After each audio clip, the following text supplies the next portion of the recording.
राधे राधे, जय जय श्री राधे। आज हम बात करेंगे ठाकुर जी की रात्रि सेवा अर्थात शयन के बारे में।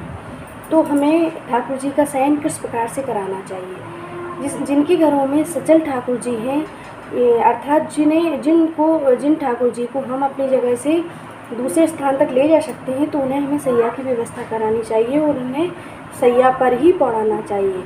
और जिनके घरों में अचल ठाकुर जी विराजमान हैं, जो अपनी जगह से नहीं हिलाए जा सकते, अर्थात जो नहीं चल सकते, तो उनके बगल में हमें सैया की व्यवस्था करके रखनी चाहिए और उनसे प्रार्थना करनी चाहिए कि आप इस पर पौड़ जाएं। और रात्रि में जब हम ठाकुर जी का शयन कराते हैं, तो उन्हें हमें गोपी गीत ज़रूर सुनाना चाहिए।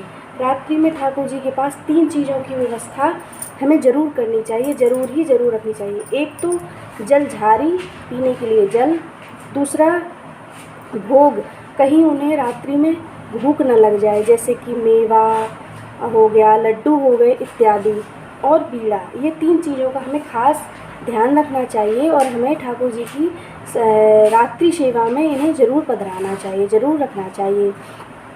और इसके बाद हमें मौसम के अनुकूल ठाकुर जी की सेवा करनी चाहिए। यदि गर्मी का सीज़न है, गर्मी का सीज़न चल रहा है, गर्मी का मौसम है, तो हमें ठाकुर जी को एसी, कूलर, पंखा की व्यवस्था करनी चाहिए। और यदि सर्दी का मौसम है, तो हमें ठाकुर जी के लिए मोटी रजाई की व्यवस्था करनी चाहिए।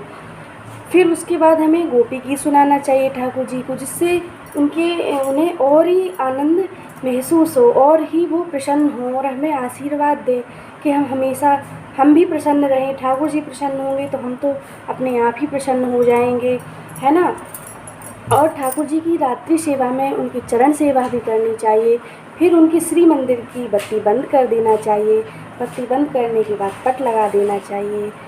इस प्रकार से हमें ठाकुर जी की रात्रि सेवा करनी चाहिए। जय जय श्री राधे, जय जय श्री श्यामा श्याम।